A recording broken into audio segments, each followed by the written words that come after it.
Saudi Arabia just announced that it will slash prices on oil and ramp up production. Why did they do this just after failing to get Russia to agree on oil production cuts on Friday, one day ago? Well, there's a lot going on in the oil markets right now, so I will try to explain their reasoning. On Friday, the price of crude oil futures fell almost 10% after the Saudis, along with OPEC, tried to get Russia to agree to cuts in production to get the price of oil to stabilize or rise in the wake of dropping demand due to the coronavirus, which is causing less use of oil for cars, planes, and factories as people stay home or are quarantined. This is already in addition to a glut in oil, and oil prices have been dropping way before the threat of coronavirus. On Saturday, Saudi Arabia came out and said that their April pricing for crude sales to Asia will drop by $4 to $6 a barrel, and their pricing to the US will drop by a whopping $7 a barrel in attempts to steal market share from third-party sources, according to a copy of the announcement seen by Bloomberg. In the most significant move, Aramco widened the discount for its flagship Arab Light crude to refiners in Northwest Europe by a hefty $8 a barrel, offering it at a $10.25 a barrel discount under the Brent benchmark. In contrast, Urals, the Russian flagship crude blend, trades at a discount of about $2 a barrel under Brent. Traders said that the Saudi move was a direct attack at the ability of Russian companies to sell crude in Europe. The kingdom plans to increase oil output the next month, going well above 10 million barrels a day from its current 9.7 million barrels a day. And they said that it could go up to 12 million barrels a day. So why did Saudi Arabia do an about face just one day after trying to get oil producers to agree on cuts? Well, the obvious theory is that they will try to get a quick, painful crash to knock out the shale producers in the US, which are heavily in debt and will not be able to sustain that debt load with much lower oil prices. At the same time, they hope to undercut Russia so that they will not be able to sell oil in Europe. This is in the hopes that this scorched earth policy will bring Russia back to the negotiating table sooner rather than later to revisit production cuts. Now, this is not the first time that Saudi Arabia tried to knock out the US shale producers in the US.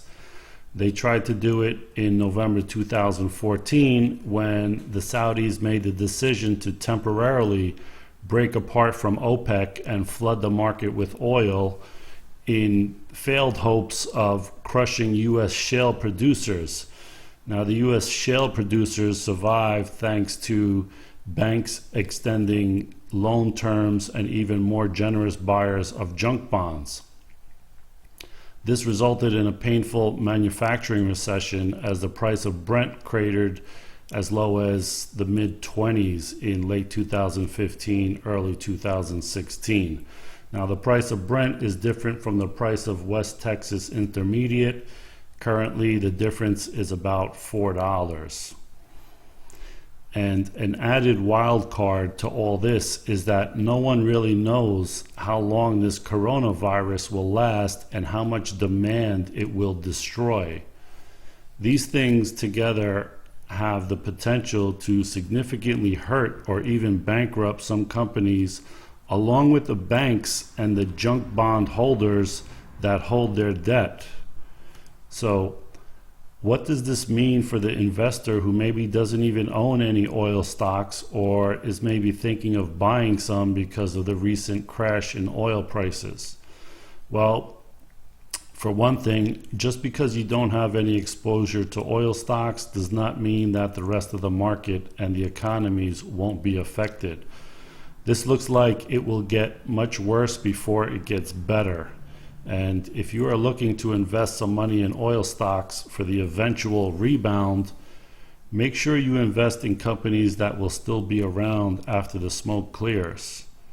Now, oil is not going away, and the oil market goes from one extreme to the other.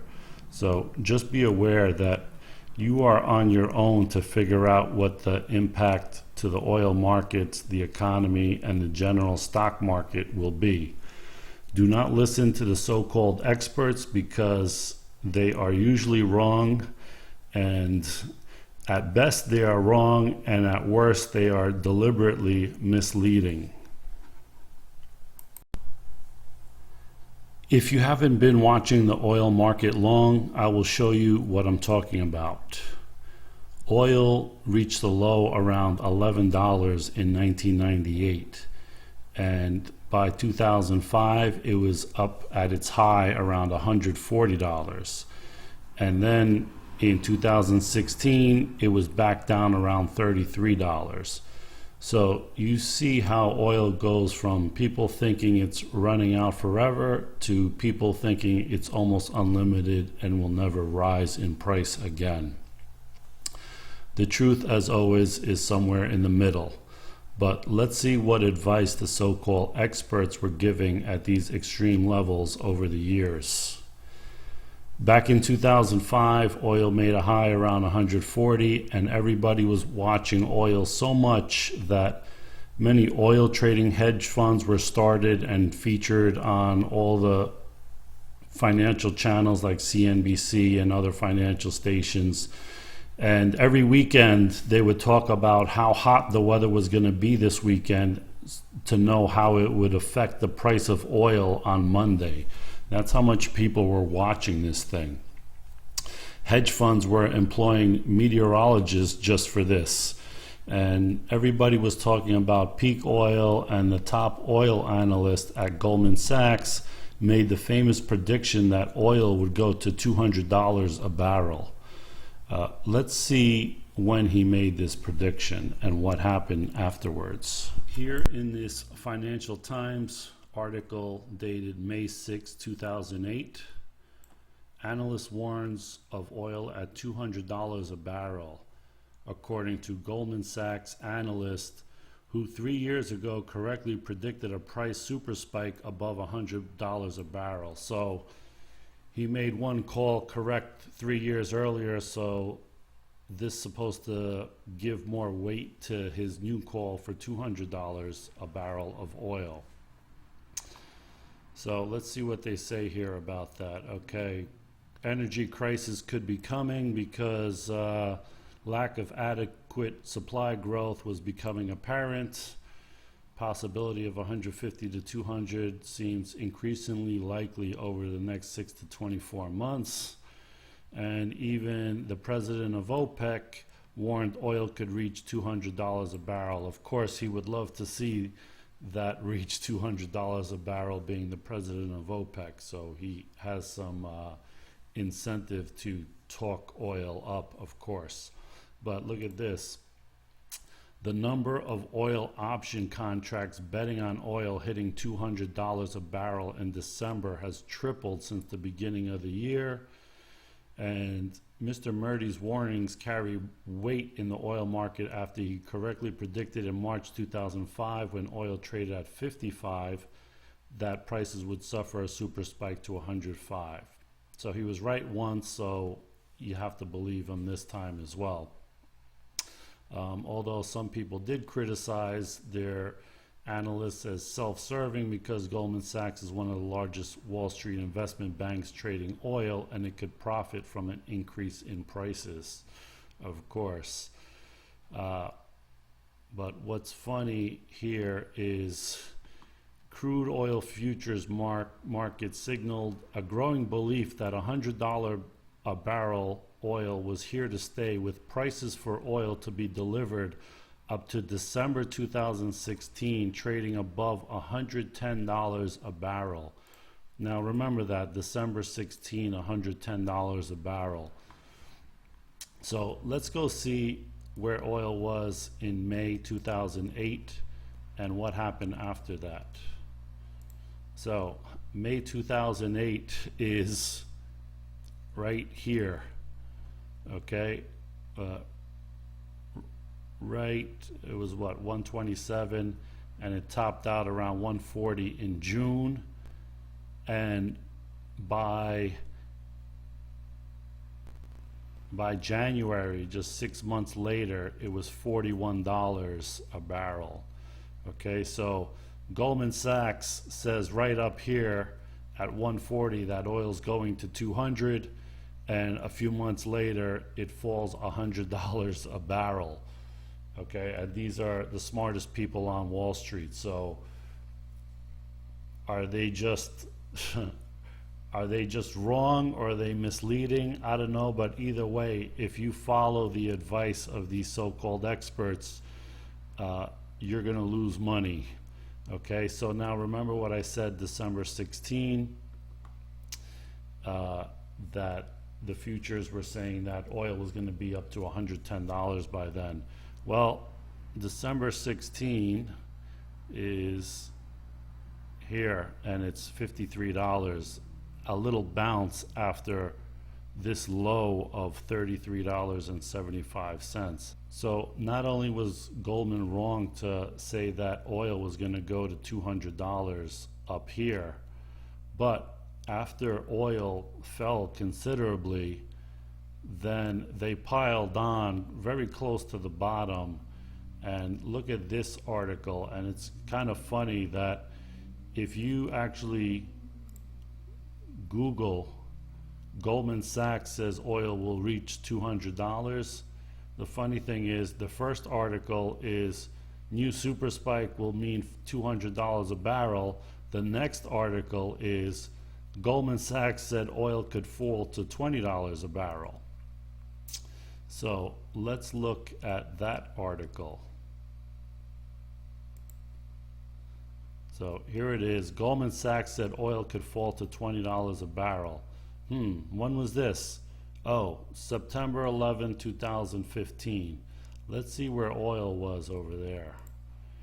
September 2015 is right here at $45.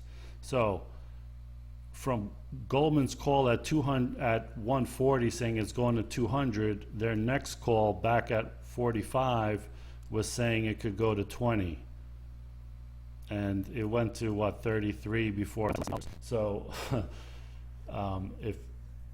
if you're taking their advice and buying oil at 140 and potentially selling it or shorting it at 45 when it goes to 33 and bounces to 70, you're going to lose a lot of money. And now some more cynical people might say that Goldman made this $200 call because they either wanted to get out of their long position or get out of their long position and put on a short position and get the last people in oil to be long so they can short it to them before this big collapse. And likewise, back here at 45, they could have been trying to scare people out of their longs to get long for the run up to $70. So just know that if you follow the experts, you're going to lose money. And so this not only goes for oil, but it also goes for the stock market in general. And the fact that many people that have been in this market for the last 10 years have never seen a bear market in the stock market in general, and all they hear are the cheerleaders telling them just keep buying, dollar cost average, buy the dips, you'll always come out ahead, and all of that stuff. That doesn't go on forever. And then when you add in a huge shock to the economies and the world markets with this virus, things could change very quickly, and everybody has a short memory. And all these people that are telling you buy the dip and all this stuff, they're nowhere to be found when the market tanks 30-40%, they're not saying sorry, we told you to stay long or anything like that. So you are on your own always, and make your own decisions. And when everybody is too euphoric about a market, it's usually the top, and when everybody is really pessimistic about a market, it's usually the bottom. So don't be that person chasing the market up and selling on the way down, because that's human nature, and that's what most people are tempted to do, and that's how you lose the most amount of money in the stock market, or any market for that matter, real estate or whatever. So that's my look at what's going on with Saudi Arabia and the oil market, and how it relates to the general stock market, and how the uncertainty now is just through the roof of what's going to happen. So in the market for a really long time, you might consider lightening up on some of the stuff you have big profits on, because nobody really knows what's going to happen in the future, no matter what kind of so-called experts say they know or think they know. They really don't. I don't know, they don't know, you don't know, but it's your money, so make your decisions wisely, and don't listen to the crowds or the talking heads on TV. So I hope you liked this video. If you did, give me a thumbs up, leave me a comment, and subscribe if you haven't done so already. Thanks for watching.